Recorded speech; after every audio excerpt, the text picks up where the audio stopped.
La violence faite aux hommes peut être une cause du manque de confiance en soi, de la dépression, des crises d'anxiété, de la faiblesse sexuelle, oui, des crises intrafamiliales ou pire, suicide. Et pourtant, qui en parle? Qui s'en charge? Ne pas prendre en compte la violence faite aux hommes, c'est nourrir de façon indirecte celle faite aux femmes. Et cela revient à traiter un symptôme sans jamais s'attaquer aux causes structurelles. Vous ne comprenez toujours pas de quoi je parle? Alors, restez connectés car je vous l'explique dans les minutes à venir. C'est parti!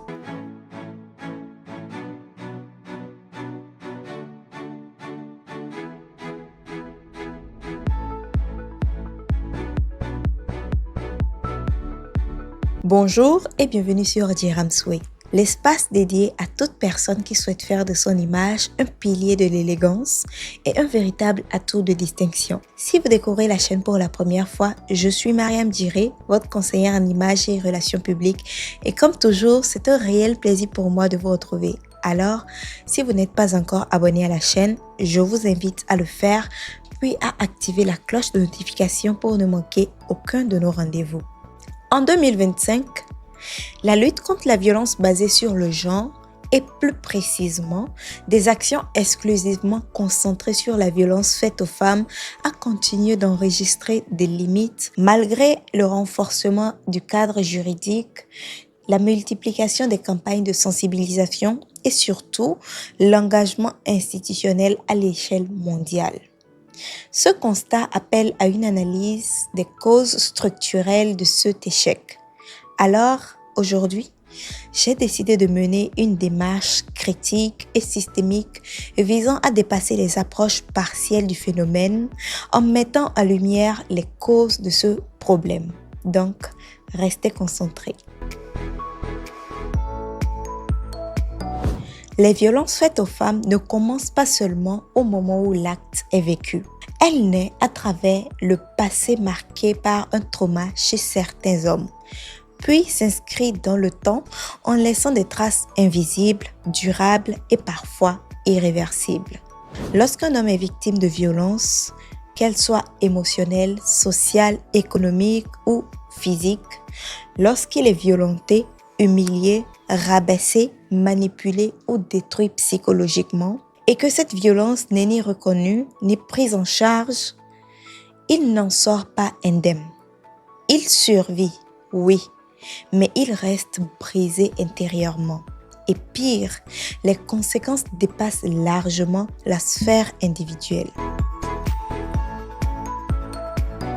Des recherches en psychologie sociale ou en sociologie du genre montrent que la violence faite aux hommes peut entraîner une accumulation de la frustration profonde, souvent refoulée, une confusion identitaire liée aux normes de virilité imposées par les réalités sociales, une baisse de l'estime de soi, une colère silencieuse, mal comprise, mal canalisée, un sentiment d'injustice permanent, parfois des dépressions, des addictions allant jusqu'aux problèmes graves affectant la santé mentale, l'impuissance sexuelle, des situations d'extrême violence ou pire, le suicide.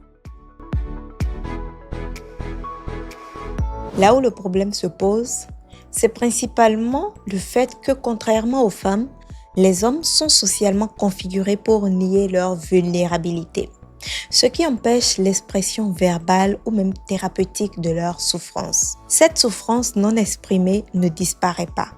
Elle se transforme en tension interne durable, susceptible d'influencer les comportements relationnels, parentaux ou sociaux. Et c'est clairement ce qui se remarque chez les masculinistes 2.0 qui sont en train de pervertir l'esprit des plus jeunes. Vu que la société leur interdit de parler, d'exprimer leur souffrance, de demander de l'aide, alors cette souffrance se transforme en colère. De ce fait, ce qui n'est pas exprimé, ce qui n'est pas soigné, ce qui n'est pas reconnu se transforme en une nouvelle tendance où le narcissisme devient le mode de vie des hommes qui se pensent virils. La preuve n'est pas très loin. Il suffit juste d'observer cette nouvelle génération de masculinistes comme Alex Etienne qui émerge sur la toile, proliférant l'idéologie selon laquelle être agressive, être brutal, c'est être viril, c'est être un vrai homme. Pourtant, en réalité, ce sont des personnes qui ont subi des séquelles de la violence faite aux hommes. Et ils ont juste besoin d'être entendus, ils ont besoin d'être accompagnés, d'être guéris. La violence ne s'arrête pas à la personne qui l'a subie. Elle s'inscrit dans une logique de transmission intergénérationnelle. Sur le plan biologique, non. Ce n'est pas qu'une question de biologie au sens strict du terme. C'est une question de transmission sociale, émotionnelle et éducative. On n'hérite pas seulement des biens ou du nom. On hérite aussi des blessures non soignées. Un homme victime de violences non reconnues peut être involontairement un transmetteur de sa douleur à ses enfants. Et cela passe par des schémas de relations dysfonctionnelles, des normalisations implicites de la colère ou du silence, une vision conflictuelle des rapports homme-femme, ou pire, une incapacité à gérer sainement ses émotions. Et tenez-vous bien, ces enfants grandissent dans un climat chargé de tensions invisibles. Ils apprennent oui. Et cette transmission se fait par l'observation des comportements parentaux, des climats émotionnels du foyer, des attitudes face à l'autorité, au conflit ou à l'intimité. Puis, ils développent des aptitudes toxiques et vont jusqu'à normaliser le fait que la violence, c'est un langage, la domination, c'est une réponse, la colère, c'est un outil.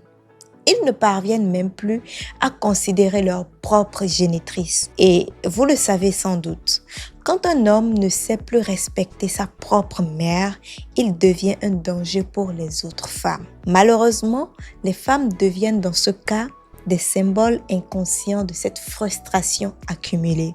Donc, des punching balls pour des hommes qui cherchent à évacuer leur frustration plutôt que d'aller le faire dans des centres adaptés, des centres où ils sont écoutés, accompagnés et suivis. C'est ici que le cercle devient tragiquement vicieux. Une société qui ignore la souffrance des hommes fabrique des hommes frustrés qui cherchent à exister par la domination, confondant virilité et violence. Une société qui refuse de reconnaître la souffrance masculine produit des hommes émotionnellement fragilisés, entretient des modèles de virilité basés sur la domination, sans bien sûr oublier le fait de transformer la frustration en besoin de contrôle, d'agressivité. Et pire, certains d'entre eux finissent par maltraiter les femmes, non pas pour prouver leur force, mais par faiblesse émotionnelle héritée et non traitée. Dans ce contexte, certaines violences exercées contre les femmes peuvent être analysées non comme des expressions de force, mais comme des manifestations de déséquilibre émotionnel profondément héritées, refoulées et socialement tolérées. Ainsi, ne pas prendre en compte la violence faite aux hommes, c'est nourrir de façon indirecte la violence faite aux femmes. Et cela revient à traiter le symptôme sans jamais s'attaquer aux causes structurelles. Dans cette perspective, exclure ou marginaliser la violence subie par les hommes revient donc à ignorer de façon partielle l'essentiel du problème et paradoxalement à fragiliser la stratégie des luttes contre la violence faite aux femmes. De vous à moi, une société réellement engagée sur la violence contre les femmes et surtout la violence basée sur le genre doit reconnaître, protéger, mais surtout soigner toutes les victimes.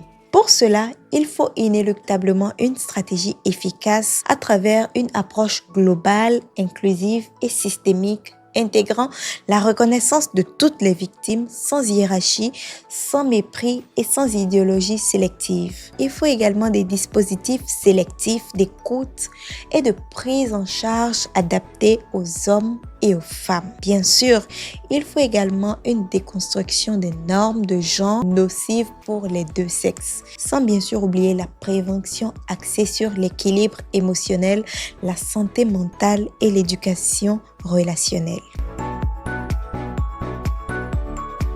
Une société dans laquelle les hommes se sentent écoutés, valorisés et légitimes à exprimer leur vulnérabilité est une société qui peut véritablement réduire les comportements de violence, donc moins de femmes violentées, moins d'enfants maltraités, des enfants plus équilibrés, mais surtout une société qui met un terme à la reproduction intergénérationnelle de la violence basée sur le genre.